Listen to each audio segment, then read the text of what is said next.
I can sit here and say, with 100% certainty, that The Bear is one of my favorite television shows of all time. In fact, I moved it to my top 3. What I love most about this show is what draws me to most shows in the first place: the characters. It sounds obvious, but in the case of The Bear, I love how real everyone is. These characters feel real. We know a Sid, we have a Richie, we love our Sugars, and we fear our Donnas. This show is packed with some of the most complicated, traumatized, anxiety-inducing characters I've ever seen. They make you want to laugh, cry, and scream under a pillow pretty much simultaneously. Each character hits you harder than the last, but they create this perfect ecosystem that allows for each character to be recognized in their own way. Dude. No one feels like a background character. Every single person we see on screen feels like a story we just haven't been told yet. There's depth present, a past, chapters worth of an origin story that explores how these characters found themselves working at the emotional beast that is the beef of Chicagoland. And on top of that, each character goes through such individual character arcs that no matter how they started in the pilot, they're like family by the finale. Not one character goes unloved in The Bear. Well, except for one. Hi. I'm Claire. Sorry to interrupt. Even before I began watching The Bear last month, I always heard particularly strong opinions about one specific character: Claire. Claire first shows up in season 2 having a sort of meet-cute moment with Carmy at a grocery store, where we learn that she's a family friend of the Bearzados and Fax. We spend 8 episodes with Claire in some way, shape, or form, and by the end of an almost 4-hour season runtime, we still know virtually nothing about her. In fact, it's not until the end of the season until you realize that you don't even know Claire's last name. The only things we know about Claire definitively are that she's a doctor, she likes Carmy, and everyone likes her. On the weekends, this woman teaches CPR to differently abled college kids. Yeah, is that like fact? Like Neil? She's a deeply good person. I can see why you're in love with her. I'm not in love with her, though. That's what I'm saying. They said. But don't you notice one particular detail about that? One little thing that's actually pretty major? Let me explain. The Bear is all about flaws. No matter how ideal someone's life seemed at one point, CIA? CIA, yeah. Okay, so what are you doing here? there's always something. Everyone is fully formed, imperfections and all. Then there's Claire. Of the things I listed that we know about her, none of these point to a flaw. None of these speak to her as a person, as a human living in this universe. In a world full of people whose lives are as complicated as a puzzle with 10,000 pieces, Claire is but a 4-piece puzzle.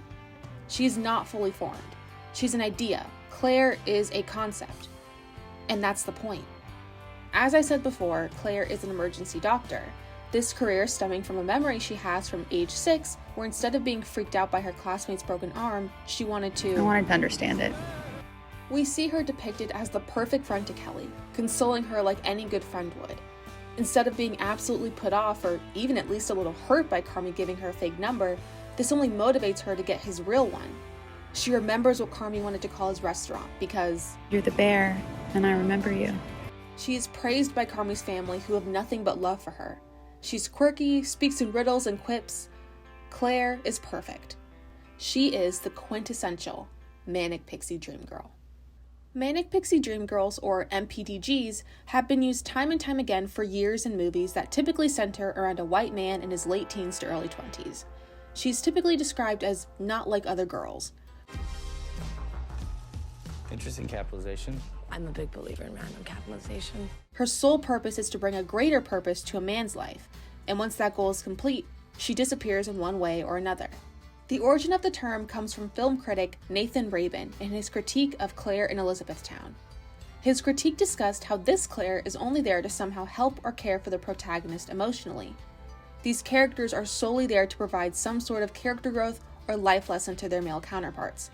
Their story is not expanded without him. He is her project, and once the work is done, he leaves her behind and she's gone as quickly as she came. A lot of the hatred people have towards Claire comes from this. She's only there to make Carmy better, but even as she does it, she's found as annoying and aggravating. She doesn't necessarily seem like anything other than incredibly perfect and cookie cutter. Unlike the other women in Carmy's life, such as Nat and Sid, they're not afraid to go toe-to-toe with Carmy when he needs to be checked. Claire doesn't do this. Things that would make anyone feel something make her feel nothing but calm, cool, and collected. She always knows exactly what to say. You would think that this would mean she's the perfect girl for Carmy, as she acts as the calm to his storm. And his family would say the same. But that's exactly why they wouldn't be good together. Claire is a daydream. She is no different than Carmy's fantasy of burning the entire restaurant down. And in fact, they could be categorized as the exact same thing, an escape. Both act as an escape from reality for Carmy. They wouldn't actually get rid of his issues, but instead lift a temporary weight off his shoulders. There are definitely ways that Carmy can deal with problems, but they are not solutions. And eventually these things, both burning the place down and committing to Claire, are going to do nothing but hurt him and those around him. Additionally, Claire serves as the last true connection Carmy has to his family and what his family wants for him. Up until this point, everything Carmy has done for these 2 seasons has had the sole purpose of starting new, doing things differently, and tearing down what his family built that only caused pain. However, Claire is the very opposite. This is exactly why thoughts of Claire begin mixing with Carmy's thoughts of his family and only fuel his panic attack. She is the family friend that everyone has an endearing impression of. They were childhood sweethearts that their families loved to coo at. And it makes perfect sense as to why a singular thought of Sydney would calm him down. She represents the future. Not Carmy's future, but the future as a whole.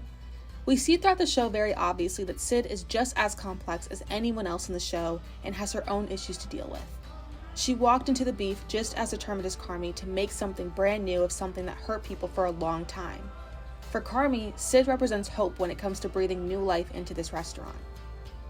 So, now that I've said all of this, what can we learn from Claire? No matter how irritating you find her, her inclusion in The Bear is not some reckless decision the creator, Christopher Storer, made. Claire is just as intentional and thoughtful as any other character he created. Storer even says himself that us viewers are also just getting to know Claire through Carmy's eyes, as this potentially hopeful, beautiful ideal he's been attached and attracted to since he was a teenager. See it? It's right there. The Claire we see is not the real Claire. This is Carmy's version of Claire. It's very clear that because of his career, Carmy never got to be a 20-something and have fun. Claire is his way of being normal for an hour or two. But, as we've discussed, she is not and never will be the cure to his problems. Because he hasn't dealt with his own issues, Carmy only ended up hurting Claire, who, no matter how much you hated her, didn't deserve to be told she was the problem through a freezer door. And this isn't to say that Carmy is a villain. We see very clearly throughout both seasons that he is hurting and has never given himself the time to process what happened to Michael. We can hold Carmy accountable while also understanding why he self-sabotages the way he does. But I don't think this is the end for Claire. I hope that next season we can see some sort of resolved ending to their relationship. In this field of story-rich characters, I'd love to see a glimpse into the deeper sides of her and how she deals with what Carmy said. I want more for her. I want her to escape the MPDG trope and add a few more pieces to her puzzle. In the words of Nathan Rabin, who coined the topic of this essay, let's all try to write better, more nuanced and multidimensional female characters. Women with rich inner lives and complicated emotions and total autonomy, who might strum ukuleles or dance in the rain even when there are no men around to marvel at their free-spiritedness. But in the meantime, Manic Pixies, it's time to put you to rest.